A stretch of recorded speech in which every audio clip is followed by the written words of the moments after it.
Yeniden merhaba, ben Bay Redif. 3 yılda 21 Game Jam için tam tamına 21 oyun yaptım. Bu video serisini çekmemin amacı oyun geliştirme serüvenimi belgelemek ve oyun yapmak isteyenlere bir kaynak sunmak. ODTÜ ve Boğaziçi gibi üniversitelerin düzenlediği Jam'lerdeki deneyimimi merak ediyorsanız bir önceki bölümü izlemenizi tavsiye ederim. En sonki katıldığım Jam'lerde ard arda başarılar yakalamıştım. O zamanlar farkında olmasam da bu zaferler beni yaratıcılık açısından köreltiyordu.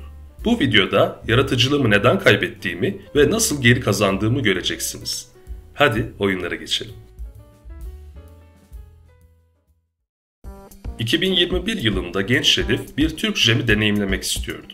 Tam o sıralarda Ataberk Palacıoğlu tarafından düzenlenen Mağara Jam etkinliği gözüne çarpmıştı. Genç Redif Jam'e girdi ve 3 gün içinde oyununu yaptı. Ama ne yazık ki yarışmanın ön elemelerini bile geçemedi. Tabii ki bu onun için bir son değildi.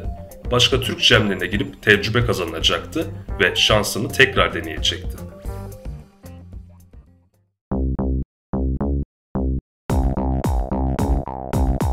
Sonunda ikinci Mağara Jam deneyimime geldik. Her zamanki gibi Mağara Jam'in jürileri efsane insanlardı. Hatta sürpriz jüri olarak Microsoft Türkiye Genel Müdürünü bile davet ettiler. Bu Jam'de bir önceki sene gibi 3 gün sürecek, yapılan oyunlardan halk oylaması sonucunda ilk 60'a girenler jüriler tarafından değerlendirilecekti. Jam'imizin teması "Kötü adam sensin." Açık konuşmak gerekirse temayı hiç beğenmemiştim. Sanki hikayesi olan bir oyun yapmak zorundaymışım gibi hissettiriyordu. Peki, temayı hikayeyle karşılarım, oyunu yaparken de bir şeyler uydururum diye düşündüm. Elma Suyu bir 2 boyutlu aksiyon platformer oyunu. Oyunda gördüğünüz bu havalı ejder meyvesini kontrol ediyoruz. Evet, yine meyveler. Amacımız ise önümüze çıkan tüm elmaları katletmek. Peki bu işi nasıl yapacağız? Yolda bulduğumuz lanetli mızrağımızla. Mızrağımızı fırlatıp istediğimiz zaman geri çekebiliyoruz. God of War icabı. Elmalara daha çok hasar vermek içinse içlerinden geçip onları işaretleyebiliriz. Mızrağımız sadece elmaları kesmekle kalmıyor, aynı zamanda geçemediğimiz yerlerde bir platform görevi de görüyor. Oyunda eğitici de dahil olmak üzere 4 bölüm var ve maalesef bir patron savaşı yok. Öylece bitiyor. Oyunun sadece bir müziği var ama öyle bir müzik ki dinlediğinizde aklınızdan çıkmaz.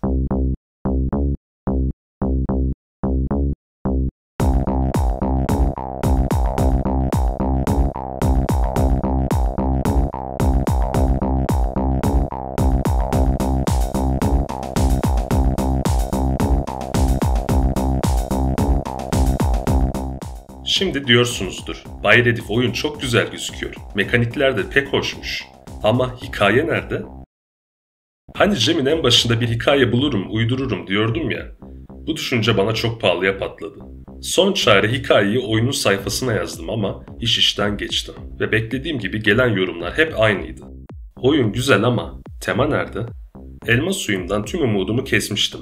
Yine ön elemeyi geçemeyeceğime emindim. Sonuçlar açıklandı ve Elma Suyu ön elemeyi geçmişti. Daha da iyisi Elma Suyu jüriler tarafından 9. seçildi. Elma Suyu'nun 9. olduğunu görünce önce sevindim ama sonra aklıma bir şey takıldı. Gerçekten bu sonuçtan memnun muydum? Elma Suyu tema ile alakası olmayan iyi bir oyundu. Jam'in teması ile ilgili oyun yapmayacaksam niye katılıyordum ki? Hatta ben neden Game Jam'lere katılıyordum? Oyun yapma yeteneklerimi ve yaratıcılığımı geliştirmek için mi? Ben katıldığım son Jam'lerde yaratıcı mıydım? Hayır değildim. Kendime çizdiğim güvenli bölgede aynı oyunları yapıyordum aslında. Bir şeylerin değişmesi lazımdı. Kendime bir söz verdim. Güvenli bölgeden çıkacak ve yeni şeyler deneyecektim. Jam ruhum yeniden alevlenmişti. Teşekkürler Elma Suyu.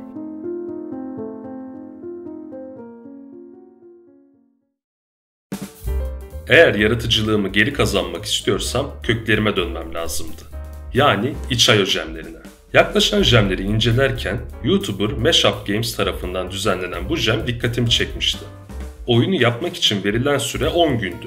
Yakın zamanda hep 2 ya da 3 günlük Jam'lere girmiştim. Belki de bana lazım olan şey zamandı.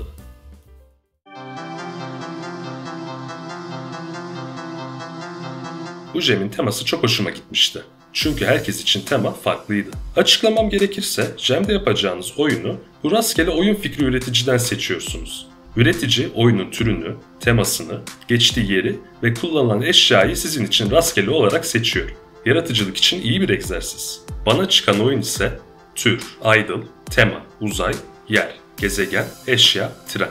Idle oyunları nedir diyorsanız, oyuncuların tıklama gibi basit komutlarla bir ya da birden fazla sayıyı yükselttiği ve geliştirmeler alıp bu sayıyı pasif olarak arttırdığı oyunlardır. Türün en büyük örnekleri Cookie Clicker ve Antimatter Dimensions denebilir. Ben o zamana kadar hiç idle oyunu yapmamıştım. İşler ilginçleşiyordu.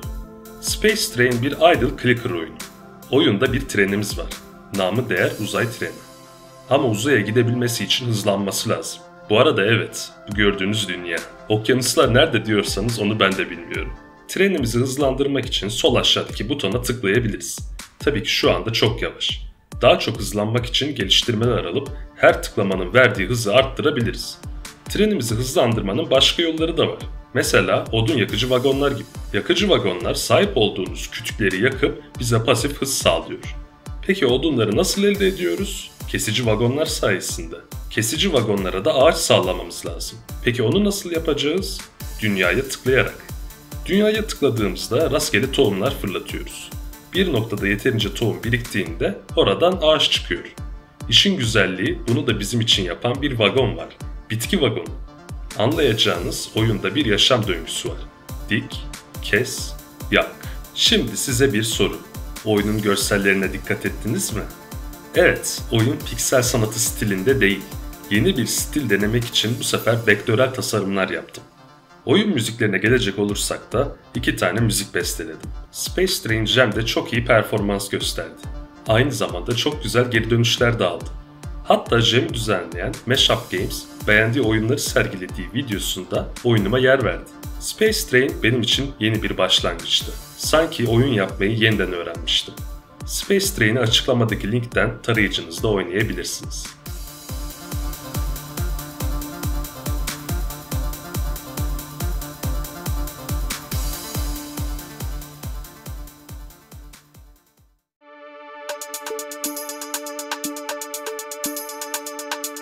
Bu seferki Jam'imiz Hacettepe Üniversitesi tarafından düzenlenen Prag Game Jam. Bu etkinlikte de mağara jam gibi bir ön eleme aşaması mevcut. Ve temamız sakız. Açık olmak gerekirse ilginç bir tema. Sakız hakkında bir oyun yapacaksam onun tüm özelliklerini bilmem lazımdı. Sakız çiğnenebilir, yapışabilir, aromalı, balon olabilir, uzayabilir ve pembe renkli olabilir.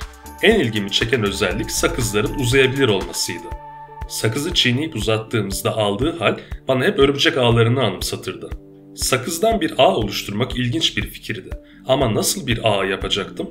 Ağ deyince aklıma internet ağı geldi.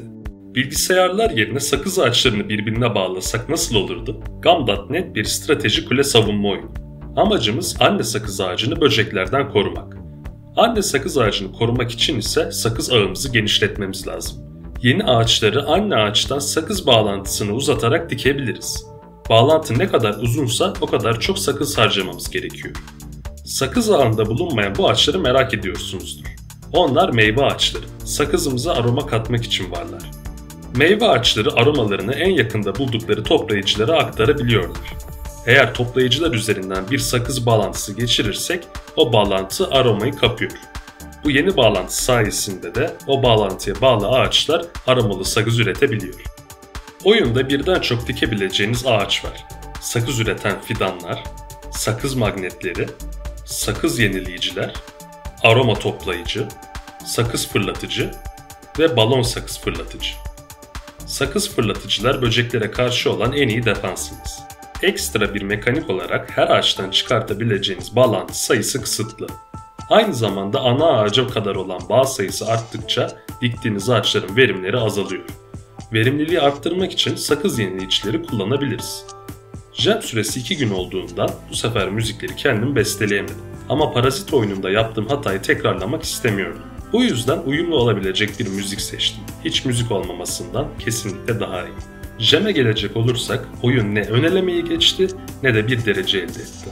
Büyük ihtimalle öğreticinin zayıf kalması ve mekaniklerin karmaşıklığı yüzünden.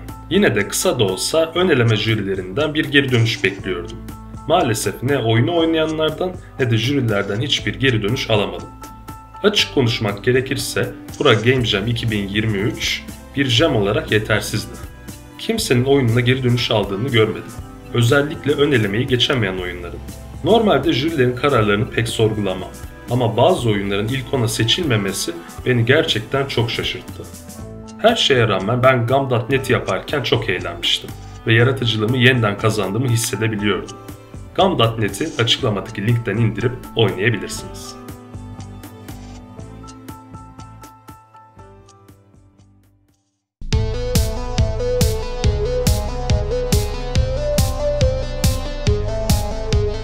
Boğaziçi Üniversitesi'nin düzenlediği bu jam'de tema ucu ucuna. Temayı duyduğumda aklım yaptığım ikinci oyuna gitti. Flux and Reflux'a. O oyunda mağaraya inip olabildiğince maden toplayıp yükselen sudan kaçarak mağaradan çıkmanız gerekiyordu. Flux and Reflux'ın bu özelliği bence temaya tam uyuyordu. Peki bu mekaniği yeniden hayal etsem neye benzerdi? Corium bir iki boyutlu madencilik platformer oyunu. Oyundaki amacımız girdiğimiz mağaranın sonuna ulaşmak. Önümüzdeki engeller ise toprak yığınları ve yaklaşan tsunami. Kazmamızla toprak bloklarını temizleyebiliriz. Ama bazen kazmadan daha güçlü bir şeye ihtiyacımız olabilir. İşte o zaman dinamit. Mağarada bulduğumuz değerli taşları satarak kazmamızı ve dinamitlerimizi geliştirebiliriz. Hazır buradayken şu şeyi de kazalım. Eski rayları kullanarak madende hızlıca dolaşabiliriz. Hatta büyük toprak kitlelerini anında parçalayabiliriz. Bu arada ne kadar zamanımız kaldı? Yandık.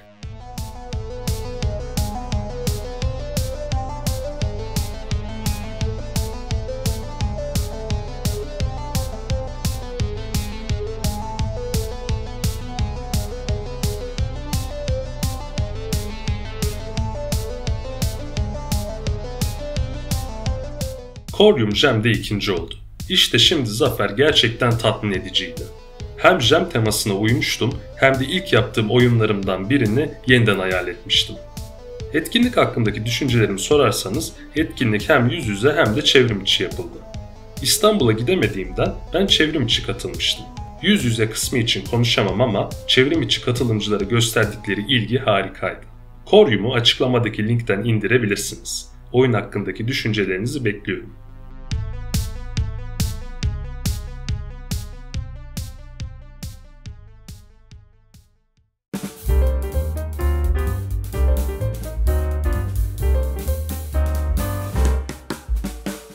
Gördüğünüz gibi Bay Redif yaratıcılığını geri kazanmaya başlamıştı. Hiç yapmadığı türden oyunlar yapıp yeni sanat stilleri deniyor, eski fikirlerine başka açılardan bakıyordu. Geriye sadece 3 oyun kaldı ve bu oyunlar benim için çok önemli bir dönüm noktası. Bir sonraki videoda en iyi dostum sandığım kişinin ihanetini ve yeni en iyi arkadaşımı konuşacağız. İyi jamler.